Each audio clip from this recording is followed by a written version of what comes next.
जीवन को सुख में कैसे बदलें। आइए दोस्तों, इस वीडियो में आज हम जानेंगे अपने जीवन के अंदर किस प्रकार सुख को लाएं। जीवन घटनाओं का चक्कर है। यदि बुरी घटनाओं के चक्कर में आप फंसे हैं तो उससे निकलना बहुत मुश्किल होता है। यदि आपकी तोन निकल गई है तो उससे अंदर करना उतना ही मुश्किल है जितना कि किसी संकट से बाहर निकलना। यदि आपको किसी भी प्रकार का रोग है, शोक है, धन का अभाव है या किसी भी प्रकार के संकट से घिरे हुए हैं तो आज हम आपको कुछ तरीके बताएंगे जिन पर अमल करके आप सुखमय जीवन बना सकते हैं। हमने यह आलेख हिंदू संतों की पुस्तकों से प्रेरित होकर बनाया है। 80 वाक्यों की संख्या बढ़ाओ, यानी आपके दिमाग में शायद बुरे विचार आते हो, उसकी फिक्र करने की जरूरत नहीं। आप बस एक काम करें, वह यह कि सुबह उठते ही आप एक अच्छा विचार सोचे या एक अच्छा वाक्य खुद से बोलने के लिए तैयार रखें। जैसे कि आज मैं बहुत खुश हूँ, आज मेरी मनोकामना पूर्ण होगी, या मैं बहुत अच्छे विचारों वाला व्यक्ति हूँ। आप कोई सा भी सुविचार सोच सकते हैं। प्रतिदिन यदि आप सुबह उठते ही खुद से कोई अच्छा कमिटमेंट करते हैं तो यह अभ्यास आपके जीवन को बदलने के लिए कुछ दिनों बाद सक्रिय होने लगेगा। आपका मस्तिष्क ही आपका भविष्य निर्माण करता है। खुद को अच्छे वाक्यों से प्रेरित करते रहे। नकारात्मक सोच एवं विचारों से बचने के लिए जरूरी है कि स्वयं को मोटिवेट करते रहे। स्वयं को मोटिवेट करने के लिए महापुरुषों के कथनों को पढ़े, सक्सेसफुल लोगों की जीवनी, प्रेरणादायक कहानियाँ, पर्सनल डेवलपमेंट के आर्टिकल देखें और पढ़े। अंतिम विचार पर ध्यान दें। रात में जब आप सोने जाते हैं तो जो भी विचार या भाव लेकर सोते हैं, यही विचार या भाव उठते समय का पहला विचार या भाव बन जाता है। इस तरह दिन भर वही दिमाग में रहता है। अंतिम विचार के बारे में सोचे। अब से आप जब भी बिस्तर पर सोने जाए तो इस बात का ध्यान रखें कि आप क्या सोचते हुए सो रहे हैं। यदि नकारात्मक विचार हैं तो उसकी जगह अपने और अपने परिवार के लिए कुछ अच्छा सोच कर सोए या अपने इष्ट देव के नाम का जाप करते हुए सो जाए। आपका अंतिम विचार ही पूरी रात आपके दिमाग में चलता रहता है, जिसका आपको पता नहीं चलता। यह विचार ही आपके जीवन को सबसे ज्यादा प्रभावित करता है। नई आदतें भी बनाएं। अच्छी आदतों से अच्छा होता है, बुरी आदतों से बुरा। यदि आप में किसी भी प्रकार का नशा करने की, गाली बकने की, क्रोध करने की, ईर्ष्या करने की, अनावश्यक भोजन करने की, किसी का अपमान करने की या व्यंग्य करने की या अन्य किसी प्रकार की आदत है, फिर आपका वर्तमान और भविष्य भी वैसा ही होगा। बुरी आदतें डालना नहीं पड़ती, वे संगत से स्वतः ही निर्मित हो जाती हैं। आप अपनी बुरी आदतों को छोड़ने की चिंता करने की बजाय अच्छी आदतें डालना शुरू करें। जीवन में उन सभी आदतों को शामिल करें जिनसे अच्छा होता हो, जैसे सुबह जल्दी उठना, किसी असहाय की सहायता करना, प्रतिदिन नहीं जा सकते तो प्रति गुरुवार को मंदिर जाना, अच्छे प्रवचन सुनना, लोगों से विनम्रता से बात करना आदि। सब अनुशासन और नियम जरूरी हैं। जीवन में सब अनुशासन जरूरी है। यदि आप अनियमित जीवन जी रहे हैं तो सब कुछ बिखरा बिखरा और अनियमित ही होगा। सुबह उठने का कोई नियम नहीं, रात को सोने का नियम नहीं, भोजन करने का नियम नहीं, ना कोई अन्य कार्य करने का नियम। इसके अलावा आप सड़क पर वाहन चलाते हैं तो यातायात नियमों का भी पालन नहीं करते। आप सड़क पर कचरा फेंक कर चले जाते हैं। न आपके परिवार के प्रति कोई जिम्मेदारी है, न समाज और देश के प्रति। ऐसी छोटी छोटी बहुत सी बातें हैं जिनका पालन नहीं करने से परिवार, समाज और आपके मन में असंतोष की भावना पनपती है।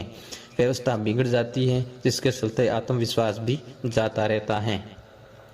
अपनी पहचान बनाएं। दोस्तों की संख्या ज्यादा से ज्यादा होनी चाहिए, लेकिन सभी ऐसे दोस्त हों जो अच्छे हो, उनका मार्ग अच्छा हो। हालांकि सोच समझ कर ही दोस्त बनाएं। पहले अच्छे से अच्छे जांच परख ले। दोस्तों, परिचितों, रिश्तेदारों और सहयोगियों के बीच अपनी पहचान स्थापित करें। सभी से संवाद स्थापित करें, उनका हर संभव सहयोग करने का प्रयास करें। अपने परिवार को प्राथमिकता दें। परिवार के सदस्यों के प्रति पूर्ण समर्पण, प्यार और सहयोग से ही बदलेगा आपका जीवन। शुद्ध और उत्तम आहार जरूरी है। शारीरिक और मानसिक स्वास्थ्य के लिए बहुत जरूरी है। आपके शरीर के हिसाब से उत्तम और रुचिकर आहार। हमेशा अलग अलग तरह का आहार ग्रहण करते रहे, क्योंकि कोई भी आहार संपूर्ण नहीं होता। आहार शुद्धि जरूरी है। यह देखें कि आप जो खा रहे हैं उसका आपके शरीर पर क्या असर होगा। सिर्फ स्वाद या मजे के लिए न खाएं और ना ही पिए। अन्न से शरीर ही नहीं, मन और मस्तिष्क का निर्माण भी होता है। जोखिम लेने से पीछे न हटें दोस्तों। जीवन में कई ऐसे अवसर आते हैं जबकि हमें जोखिम उठानी पड़ती है, तभी हम आगे बढ़ते हैं। रोजमर्रा के जीवन की बोरियत से बचने और अधिक धन या सफलता प्राप्त करने के लिए जोखिम तो उठाना ही होगा। याद कीजिए वो अंतिम समय जब आपने कुछ कठिन करने का निर्णय लिया था। आज आप जहाँ हैं वह इसलिए हैं क्योंकि आपने उस वक्त जोखिम उठाया था। बस आप इससे आगे जाना है तो आगे बढ़ने के बारे में सोचें। जोखिम उठाने का मतलब हो सकता है कि आप अपने इस जॉब से संतुष्ट नहीं हो और नए जॉब में जाना चाहते हो। आप अपने काम से कितना खुश हैं यह आपके लिए बहुत मायने रखता है। अगर आप अपने जॉब या काम से खुश नहीं हैं तो दूसरा काम करें। आपको पैसों की समस्या हो सकती है लेकिन यह एक अस्थायी समस्या है, इससे आप निकल सकते हैं। घर और वस्त्र भी बदलना जरूरी है। आपके घर को देखकर ही आपकी पर्सनालिटी का पता लगाया जा सकता है। आपका घर सुंदर और अच्छे वातावरण से परिपूर्ण है तो उसका आपको मेहमानों पर गहरा असर होगा। वे आपसे सभ्य तरीके से बात करेंगे। आपने देखा होगा कि एक बहुत ही पॉश ऑफिस में घुसते ही आप गंभीर और सभ्य बन जाते हैं। वहाँ के लोगों से भी आप अलग ही तरीके से बात करते हैं। अतः अपने घर के साथ आप अपने पहनावे पर भी ध्यान दें। रात में सोते समय क्या पहनकर सोना है और ऑफिस, स्कूल, कॉलेज या अन्य जगहों पर जाते समय क्या पहनना है यह तय होना चाहिए। सब कुछ सुंदर और अच्छा होना चाहिए, तभी सामने वाला आपसे कैसे बात करे ये आप तय कर सकते हैं। लोग आपको जैसा देखते हैं उसके बारे में वैसा ही सोचते हैं। अपने घर में साफ सफाई रखें। अपने घर को साफ करने की आदत बना लीजिए, खुशी और आनंद पूर्वक, क्योंकि आपके घर की सफाई आपके शरीर का प्रतिबिंब है। अगर आपके चारों ओर का वातावरण अच्छा है तो आपके अंदर पॉजिटिविटी का संचार होगा। आप मन से स्वस्थ महसूस करेंगे। आत्मविश्वास बनाए रखने के लिए जरूरी है कि आप कैसे माहौल में रहते हैं। अगर आपको चारों ओर आपको मोटिवेट करने वाला कोई हमेशा हो तो आप कुछ अच्छा कर सकते हैं, लेकिन नहीं तो घर और वस्त्र को बदल कर भी आप ऐसा कर सकते हैं। खुद को बदलने का मतलब पहले फिजिकल तौर पर बदलाव लाना है। नया सीखने का जज्बा होना चाहिए। हरदम कुछ नया सीखने का जज्बा होना चाहिए। नया सीखने के लिए मन में उत्साह होने की ज़रूरत है। मन को चुनौती दे कि मैं सीख सकता हूँ एक नई भाषा, तकनीकी की नई जानकारी, और मैं जो कार्य कर रहा हूँ उसे और अच्छे तरीके से करने के लिए। आपके मन में हजारों सवाल उठते हैं तथा उसमें से बहुत के हमें जवाब नहीं मिल पाते। अगर आप एक नई भाषा सीख लेते हैं आप करोड़ों लोगों के अनुभव और सीख सकते हैं। और नई भाषा सीखना कोई कठिन काम नहीं है।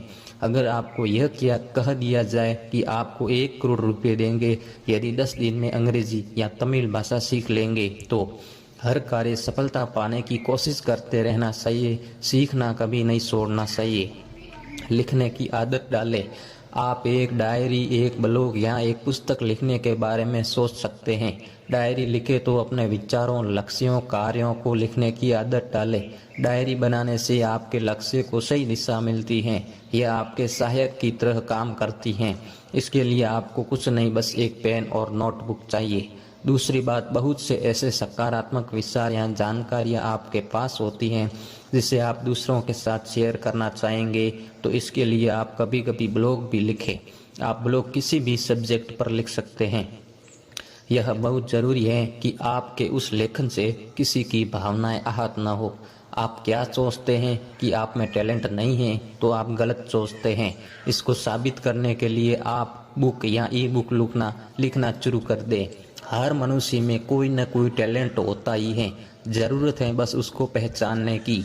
आप में अनंत संभावनाएं हैं। आप किसी भी टॉपिक को सुन सकते हैं, लेकिन ध्यान रखें आपके लिखे हुए सभी का हित हो, अहित नहीं हो। लिखते वक्त आपको यह भी ध्यान रखने की ज़रूरत है कि जिसके बारे में आप लिख रहे हैं या जिस विषय पर आप लिख रहे हैं उसका पूर्ण ज्ञान है कि नहीं, क्योंकि अधूरे ज्ञान के कारण आप जो भी लिखेंगे वह गलत ही होगा।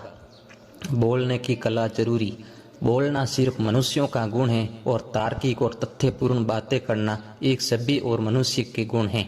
लेकिन एक वक्ता होने के लिए बहुत कुछ पढ़ना और सीखना पड़ता है। जो लोग अधिक बोलते हैं या जो लोग बिल्कुल ही कम बोलते हैं उनकी बात नहीं सुनी जाती या उनको लोग तवज्जो नहीं देते हैं।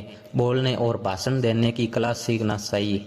शुद्ध उच्चारण से भी खुद के मन और दूसरों पर प्रभाव पड़ता है। आज जो भी सफल मनुष्य है वह एक अच्छा वक्ता है, अर्थात अच्छा बोल सकता है। आपको शायद कुछ भी नहीं आ रहा हो लेकिन अच्छा बोलना आता है तो आप एक अनुभवी आदमी से भी ज़्यादा कर सकते हैं, क्योंकि लोग सर्वप्रथम किसी व्यक्ति के बोलने से ही प्रभावित होते हैं। साक्षात्कार में अच्छा बोलने वाले ही नौकरी ले उठते हैं और किसी महफिल में बेझिझक बोलने वाले ही अपनी पहचान कायम कर पाते हैं। किसी मंच पर अच्छे से अपने विचार व्यक्त करने वाले के लिए ही ताली बजती है। बहुत से ऐसे महान राजनेता हुए हैं जिनमें कोई ज्ञान नहीं था, लेकिन वो लोगों से संवाद करना, भाषण देना और बोलना अच्छी तरह से जानते थे। सत्ता में आने के बाद तो कई ज्ञानी लोग आपके आसपास आपकी मदद करने के लिए तैयार हो जाएंगे।